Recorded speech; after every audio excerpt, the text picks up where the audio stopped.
सभी को नमस्कार। आपका स्वागत है हमारे चैनल रिसेंट इन्फो पर।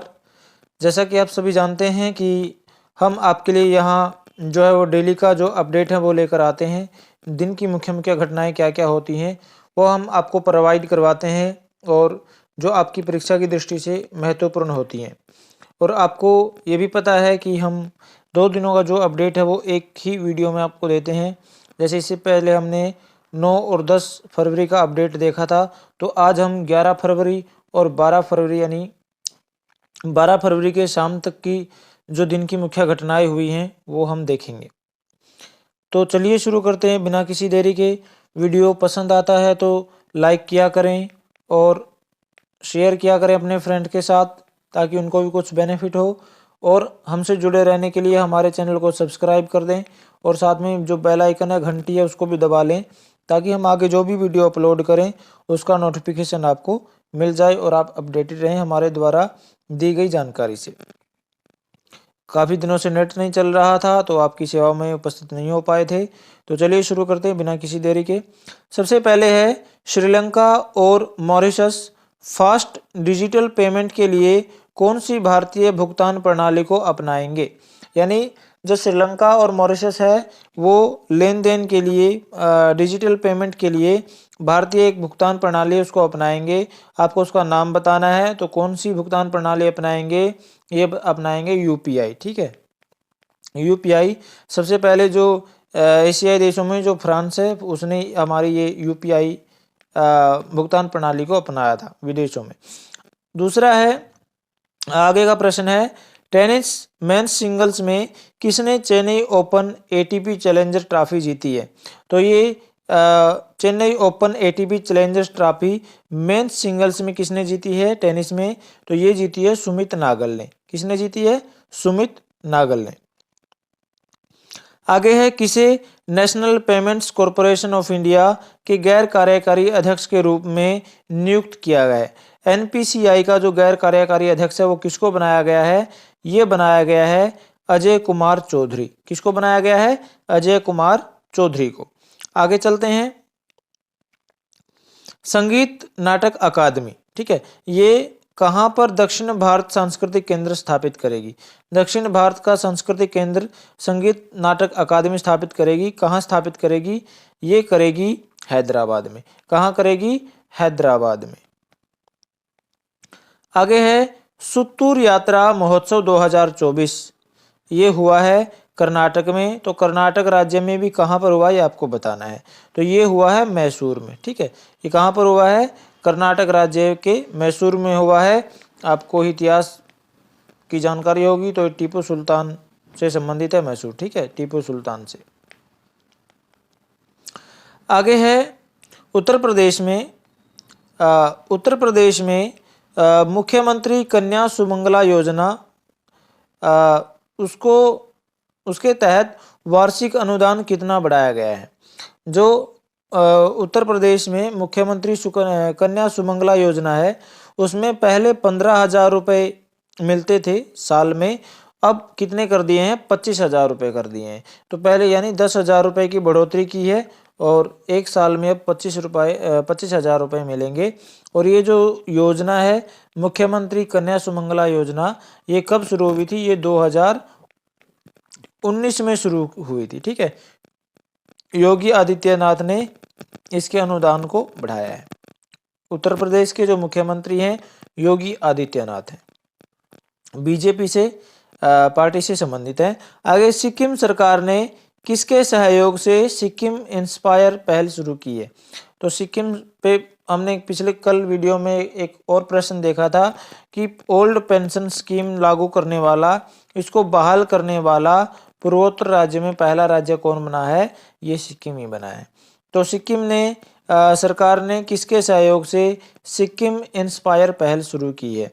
इसका उद्देश्य क्या है? सिक्किम इंस्पायर पहल का आर्थिक विकास और समावेशन को बढ़ावा देना इसका उद्देश्य है। और किसके सहयोग से की है ये शुरुआत?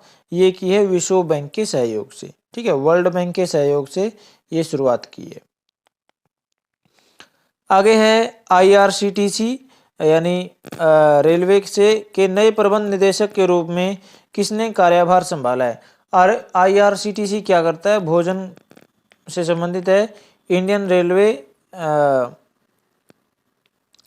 रेलवे भोजन और पर्यटन इससे संबंधित है। तो इसका जो प्रबंध निदेशक है वो किसको बनाया गया है, ये आपको बताना है। ये बनाया गया है संजय कुमार जैन को। ठीक है, किसको बनाया गया है, ये संजय कुमार जैन को IRCTC का नया प्रबंध निदेशक बनाया गया है। आगे का प्रश्न चलते हैं। देश में फुटबॉल खेल को बढ़ावा देने के लिए शिक्षा मंत्रालय ने किसके साथ समझौते पर हस्ताक्षर किए हैं? तो शिक्षा मंत्रालय ने किसके साथ हस्ताक्षर किए हैं देश में फुटबॉल खेल को बढ़ावा देने के लिए? किसके साथ किए हैं? Federation international D football association, इसके साथ समझौता किया है शिक्षा मंत्रालय ने। जो शिक्षा मंत्री हैं वो धर्मेंद्र प्रधान है। ठीक है, केंद्रीय शिक्षा मंत्री धर्मेंद्र प्रधान है। फीफा इसका संक्षेप में नाम है। और F4S ये एक योजना है, यानी फुटबॉल फॉर स्कूल, ये विद्यालयों में शुरू की गई है शिक्षा मंत्रालय के द्वारा। आगे है भारत के पहले चीफ डिफेंस स्टाफ दिवंगत जनरल विपिन रावत। ये जो पहले चीफ डिफेंस स्टाफ बने थे जनरल विपिन रावत, इनकी हेलीकॉप्टर दुर्घटना में मृत्यु हो गई थी। तो इनकी प्रतिमा का जो अनावरण है वो कहाँ किया गया है? तो इनकी प्रतिमा का जो अनावरण है वो किया गया है देहरादून में। कहाँ पर किया गया है? देहरादून में। और किसने किया है? ये रक्षा मंत्री राजनाथ सिंह ने किया है। ठीक है, रक्षा मंत्री हैं राजनाथ सिंह। उन्होंने जो हमारे पहले चीफ ऑफ डिफेंस स्टाफ थे, जो जिनकी मृत्यु हो गई हेलीकॉप्टर दुर्घटना में, विपिन रावत जी, उनकी प्रतिमा का अनावरण किया है देहरादून में। कई बार आपको मोर्चरी से भी प्रश्न पूछे जाते हैं। तो ये मोर्चरी से संबंधित है कि दिग्गज कलाकार जो है ए रामचंद्रन का दिल्ली में निधन हो गया। पूछ लेंगे कि ए रामचंद्रन का निधन हो गया, वे इनका जो संबंध है वो किस क्षेत्र से था? ठीक है, इनका जो संबंध है वो किस क्षेत्र से था? तो आप याद रखिएगा, इनका जो संबंध है ये कलाकार थे। ठीक है, कलाकारी के क्षेत्र से था। आगे चलते हैं।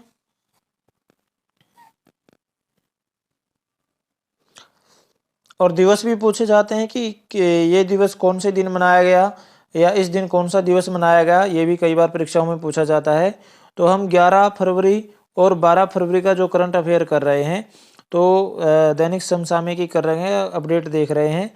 तो 12 फरवरी को दुनिया आतंकवाद के लिए अनुकूलन, हिंसक उग्रवाद की रोकथाम के लिए अंतर्राष्ट्रीय दिवस मनाती है। यानी किसके लिए? हिंसक उग्रवाद की रोकथाम के लिए दिवस मनाती है। कौन सा? PVE डे जिसको बोलते हैं, PVE डे। ठीक है, ये कब मनाया जाता है? 12 फरवरी को मनाया जाता है। आगे चलते हैं। हम 11 फरवरी का भी कर रहे हैं साथ में। तो 11 फरवरी को विश्व यूनानी दिवस भी मनाया जाता है। ठीक है, 11 फरवरी को विश्व यूनानी दिवस मनाया जाता है। किसके उपलक्ष्य में मनाया जाता है? ये यूनानी एक चिकित्सक थे, डॉक्टर थे, और उनका नाम क्या था? अजमल खान। उनकी जयंती के अवसर पर ये मनाया जाता है विश्व यूनानी दिवस। आगे चलते हैं। स्टेम में महिलाओं को सशक्त बनाने के लिए कौन सा पोर्टल लॉन्च किया गया है? स्टेम क्या होता है? ये STEMM, यानी ये 5 अक्षर हैं। तो 5 चीजें हैं: विज्ञान, प्रौद्योगिकी, इंजीनियरिंग, गणित और चिकित्सा। इन सभी क्षेत्रों में महिलाओं को सशक्त बनाने के लिए एक पोर्टल लॉन्च किया गया है। उसका नाम क्या है? उसका नाम है स्वाति। ठीक है, SWATI ये पोर्टल का नाम है। महिलाओं को इस क्षेत्र में, इन विषयों में सशक्त बनाने के लिए इस पोर्टल को लॉन्च किया गया है। आगे है, दक्षिण रेलवे ने अपनी पहली ट्रांसवुमन TTE की नियुक्ति की है। ट्रांसवुमन यानी जो न तो मेल न फीमेल, यानी ट्रांसजेंडर जिसको बोलते हैं, उसकी नियुक्ति की गई है। उसका नाम क्या है? आपको उसका नाम बताना है। उसका नाम है सिंधु गणपति। ठीक है, श्री सिंधु गणपति। इन्होंने समाज में एक धारणा है कि जो ट्रांसजेंडर होते हैं वो केवल गा बजाकर या मांग कर ही खाते हैं, लेकिन इन्होंने ये इस धारणा को गलत किया है और बाकी जो इनके समुदाय के लोग हैं या इनके जो समुदाय के महिला आदमी जो भी कह सकते हैं ट्रांसजेंडर्स हैं, उनको भी आगे बढ़ने के लिए प्रेरित किया है। आगे है फरवरी 2024 में LIC mutual fund asset management के प्रबंध निदेशक और मुख्य कार्यकारी अधिकारी के रूप में किसे नियुक्त किया गया है। LIC mutual fund asset management, ठीक है, इनका प्रबंध निदेशक और मुख्य कार्यकारी अधिकारी किसे बनाया गया है, ये आपसे पूछा गया है। तो किसको बनाया गया, ये बनाया गया है रवि कुमार झा को। किसको बनाया गया है, रवि कुमार झा को LIC म्यूचुअल फंड एसेट का मैनेजमेंट का प्रबंध निदेशक और मुख्य कार्यकारी अधिकारी बनाया गया है। आगे है employees provident fund organisation EPFO।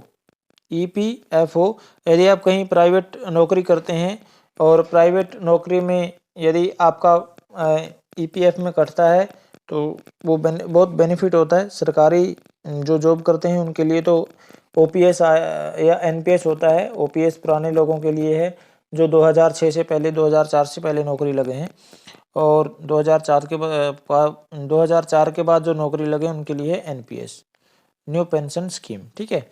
और OPS के लिए कर्मचारी अपना लड़ाई लड़ रहे हैं कि OPS लागू करो, हमें OPS में ही चाहिए, तो ये एक अलग मुद्दा है।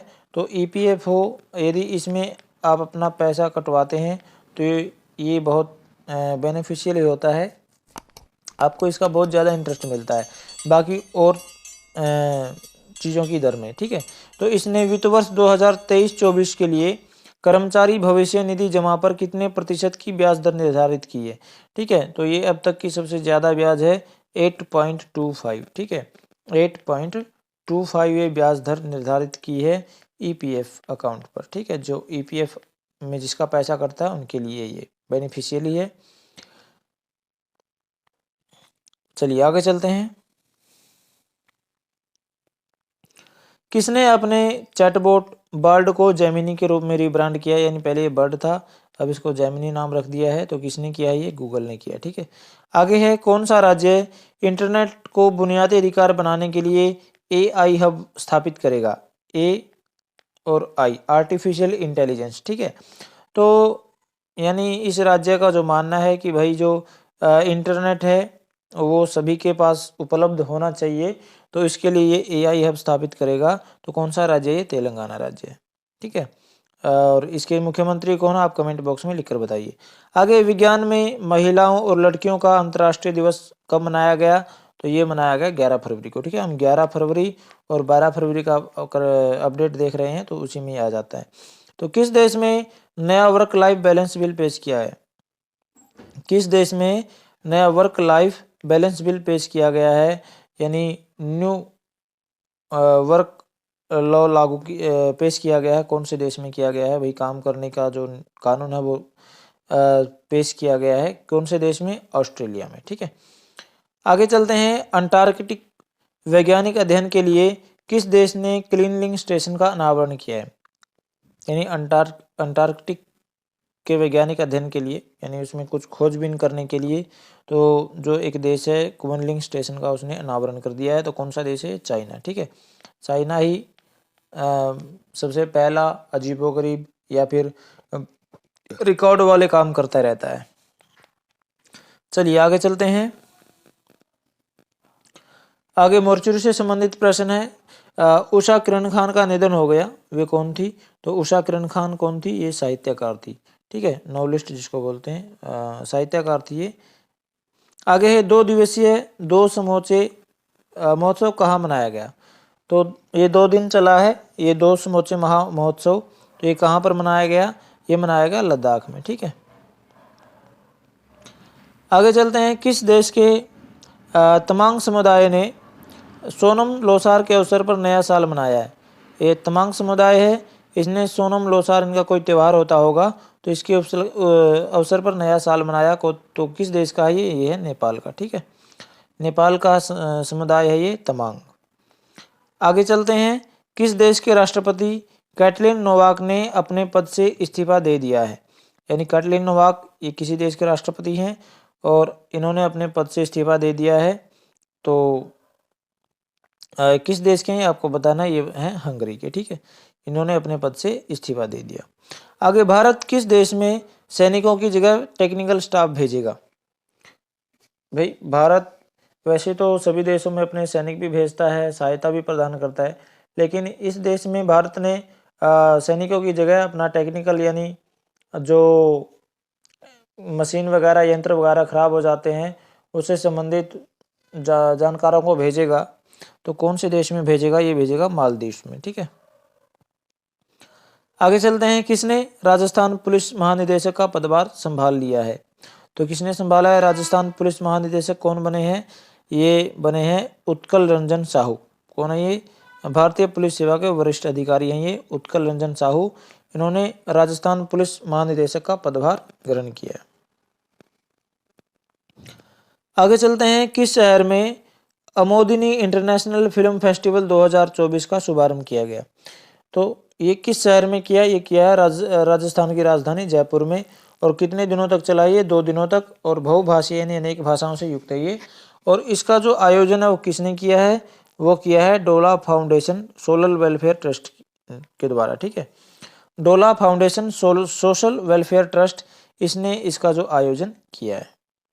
आप इसको नोट भी कर सकते हैं, रिकॉर्ड कर सकते हैं दोबारा सुनने के लिए, ताकि आप जब नेट खत्म हो जाए, नेट ना हो आपके पास, तब आपको इसको सुन सकें। ठीक है, नहीं तो आप इसको अपनी कॉपी में वीडियो पॉज करके नोट कर लें ताकि आप इसका रिवीजन कर सकें। ठीक है, ये जितने भी हम आपको अपडेट देते हैं या जो भी हम प्रश्न आपको यहाँ पर देते हैं वो परीक्षा की दृष्टि से इम्पोर्टेंट होता है।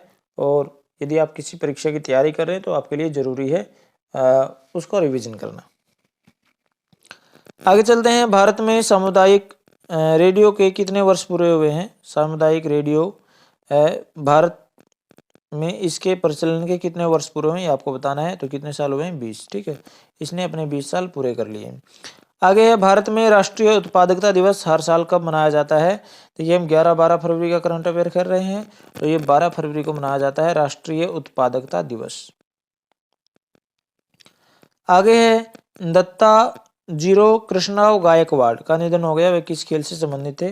देखिए, गायकवाड़ अभी भी हैं भारत की क्रिकेट टीम में, तो ये भी क्रिकेट से संबंधित है। और ये गायकवाड़, इनका निधन हो गया, ये भी क्रिकेट से संबंधित है। आगे, पीएम सूर्य घर मुफ्त बिजली योजना के तहत कितने यूनिट तक फ्री बिजली का प्रावधान है? ठीक है, तो ये पीएम सूर्य घर मुफ्त बिजली योजना आरंभ की है प्रधानमंत्री नरेंद्र मोदी जी ने। तो इसमें कितने यूनिट तक फ्री बिजली मिलेगी? तो 300 यूनिट तक फ्री बिजली मिलेगी। ठीक है, इसमें लगभग 75,000 करोड़ का जो सरकार पर बोझ पड़ेगा सालाना। आगे चलते हैं। इसरो अध्यक्ष एस सोमनाथ को किस प्रतिष्ठित पुरस्कार के लिए सम्मानित किया गया है? तो हमारे ISRO Indian space research organisation है, उसके जो अध्यक्ष हैं एस सोमनाथ जी, उनको एक पुरस्कार दिया गया है, प्रतिष्ठित पुरस्कार है, सम्मानित पुरस्कार। तो एक पुरस्कार का नाम बताना है, क्या है? ठीक है, KPP नाम्बियार पुरस्कार। ठीक है, ये पुरस्कार का नाम क्या है? KPP नाम्बियार पुरस्कार। ये मिला है इसरो के अध्यक्ष एस सोमनाथ को। आगे चलते हैं। उत्तर प्रदेश राज्य में पहली बार कौन सी नीति लागू की गई है? तो उत्तर प्रदेश राज्य में सबसे पहली बार सेमीकंडक्टर नीति लागू की गई है। ठीक है, अब सेमीकंडक्टर में होता क्या है आप कमेंट बॉक्स में लिखकर बताइए। आगे, फिनलैंड के जो राष्ट्रपति हैं उसका जो राष्ट्रपति का जो चुनाव हुआ था वो किसने जीता है आपको बताना है। तो किसने जीता है? अलेक्जेंडर स्टब ने जीता है। फिनलैंड के राष्ट्रपति का चुनाव किसने जीत लिया है? अलेक्जेंडर स्टब ने। आगे है, बिहार विधानसभा के नए स्पीकर बने हैं। कौन बने हैं आपको बताना है। तो कौन बने हैं? नंद किशोर यादव। कौन बने हैं? नंद किशोर यादव। बिहार, ये बिहार में जो नीतीश कुमार जी हैं मुख्यमंत्री की शपथ ली है, इन्होंने 9वीं बार मुख्यमंत्री की शपथ ली है। ये हमेशा विपक्ष को बदल देते हैं, पक्ष वही रहता है, मुख्यमंत्री वही बनते हैं लेकिन विपक्ष बदल जाता है। चलिए, फरवरी 2024 में मेघालय सरकार द्वारा शुरू किए गए उद्यमिता कार्यक्रम का नाम क्या है? तो मेघालय सरकार ने एक उद्यमिता यानी क्या बोलते हैं, रोजगार से संबंधित एक कार्यक्रम शुरू किया है। तो उसका नाम क्या है आपको बताना है। CM elevate. क्या नाम है? CM elevate. मेघालय सरकार ने इसको शुरू किया है। आगे है, किस राज्य सरकार ने जादुई उपचार पर प्रतिबंध लगाने के लिए उपचार प्रथा विधेयक 2024 को मंजूरी दे दी। भाई लोगों को, कई लोग अंधविश्वास में आ जाते हैं कि भाई वो बाबा चमत्कार करते हैं, चमत्कार से रोग दूर कर देते हैं। ऐसे में किसी रोगी का, मरीज का शोषण होने का भी डर रहता है, कुछ अनहोनी उसके साथ घटित हो सकती है। तो ऐसी समस्याओं को दूर करने के लिए, बुराइयों की रोकथाम के लिए जो सरकार है उन्होंने जादुई उपचार पर प्रतिबंध लगाने के लिए उपचार प्रथा विधेयक 2024 को मंजूरी दे दी है। तो कौन से राज्य की सरकार ने ऐसा किया है? ये किया है असम राज्य की सरकार ने। ठीक है, असम के जो मुख्यमंत्री हैं वो हैं हेमंत बिस्वा शर्मा। ये बीजेपी पार्टी से हैं। ठीक है, हेमंत बिस्वा शर्मा और एक कट्टर हिंदुत्व के रूप में भी इनको जाना जाता है। ये कभी भी वोट की मांग नहीं करते हैं कि हमें वोट दो। आगे है, भारतीय संविधान के प्रस्तावना में उल्लेखित समाजवादी एवं धर्मनिरपेक्ष शब्द को हटाने के लिए किस न्यायालय ने जांच की सहमति जताई है? भी जो संविधान की प्रस्तावना है उसमें दो शब्द आए हैं, समाजवादी और धर्मनिरपेक्ष। तो इन शब्दों को हटाने पर विचार किया जा रहा है। तो किस न्यायालय ने इस पर भी जांच होनी चाहिए, इसको हटाया जाना चाहिए कि नहीं हटाया जाना चाहिए, इस पर अपनी सहमति जता दी है। तो कौन से न्यायालय ने जताई है? ये जताई है भारत के सर्वोच्च न्यायालय ने, सुप्रीम कोर्ट ने इस पर अपनी सहमति जता दी है। चलिए आगे चलते हैं। ओलिव रेडले कछुआ हाल ही में किस राज्य के तट पर 40 सालों बाद देखा गया? ओलिव रेडले ये क्या है? कछुए की प्रजाति है, कछुए का नाम है, यह ध्यान रखिएगा। और ये 40 साल बाद देखा गया है किसी राज्य के तट पर। तो उस राज्य का नाम क्या है? उस राज्य का नाम है कर्नाटक। ठीक है, कर्नाटक के तट पर ये 40 सालों बाद देखा है। और ओलिव रेडले क्या है? कछुए का नाम है।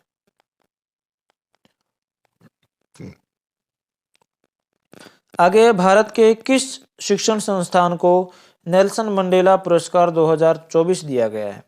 तो नेल्सन मंडेला पुरस्कार 2024 भारत के किस शिक्षण संस्थान को मिला है? तो आपको बताना है। ऑप्शन में ऑप्शन तो है ही नहीं, तो किसको मिला है? National institute of mental health and neurology NIMHN Bengaluru को ये मिला है। आगे है, पूर्व प्रधानमंत्री चौधरी चरण सिंह को भारत रत्न देने की घोषणा के बाद किस राजनीतिक दल ने सत्तारूढ़ NDA गठबंधन में शामिल होने का फैसला लिया है?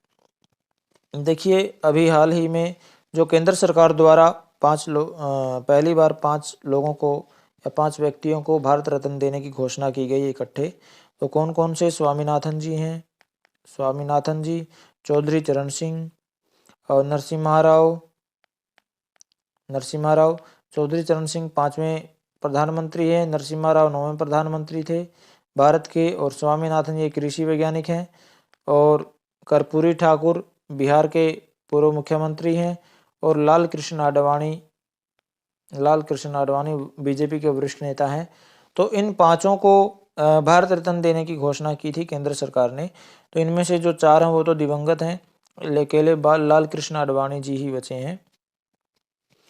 तो जब इन्होंने मतलब बीजेपी ने या केंद्र सरकार ने इनको चौधरी चरण सिंह जी को भारत रत्न देने की घोषणा की, तो उसके बाद जो एक राजनीतिक दल है उसने NDA नेशनल डेमोक्रेटिक अलायंस, ये बीजेपी का पहला नाम था, अब बीजेपी बोलते हैं, भारतीय जनता पार्टी, तो इसमें शामिल हो गए हैं।